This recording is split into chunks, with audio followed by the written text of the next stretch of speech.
The year is 1976. Punk is in its infancy, confined to a supporting slot or its own gig every now and then. Bands would appear in gay clubs here and there, but punk had yet to have a place to call its own.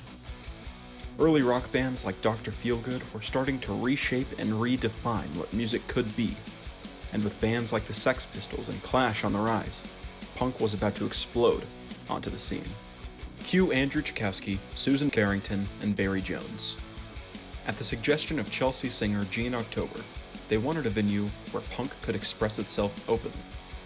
They wanted 4143 Neal Street, located in London's Covent Garden. At the time, this place was known as Shigeruma's, a gay nightclub owned by record producer Tony Ashfield. The place was small, barely containing little more than a bar and a dance floor. But even still, Tchaikovsky organized 3 gigs by pawning Jones's guitar. The first show, December 14th, was Generation X, a band Tchaikovsky managed. The next day, they showed the Heartbreakers. On December 21st, it was Generation X, as well as Susie and the Banshees. The success of these gigs led the 3 to take a go at running the club, taking on the lease, opening on New Year's Day with a performance by The Clash, and changing the club's name to the Roxy. In its first 100 days, the Roxy held gigs for some of the most influential British punk bands in history. The Sex Pistols, The Damned, The Slits, and even more bands performed here. The Roxy was a home where any and all punk artists had the chance to perform and grow. As new bands premiered their songs to the audience, those energized and inspired would start bands, magazines, or even make their own punk-styled clothing. Pretty much every act that performed there would walk out with a record deal. The Roxy had finally given punk a home.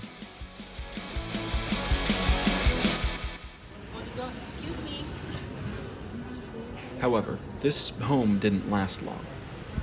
Even with the club's success, Tchaikovsky and the others had underestimated the profit that a nightclub would bring in, often falling behind on rent.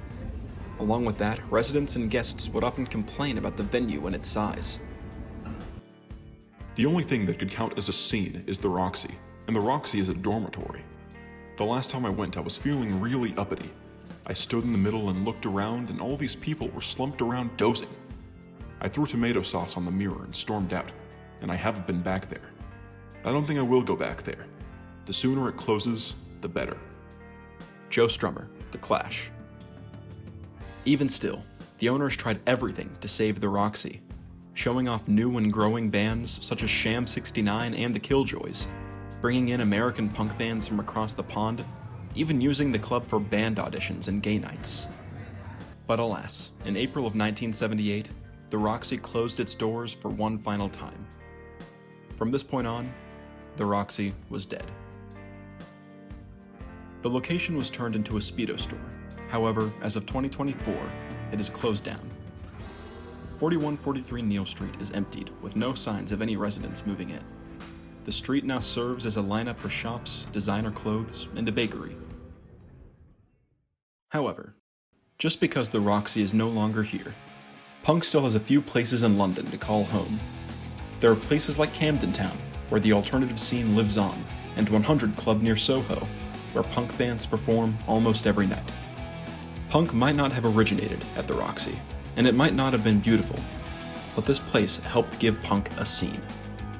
In 2017, a plaque was unveiled by the Seven Dials Trust right above 4143 Neal Street, honoring the club's influence on the music genre.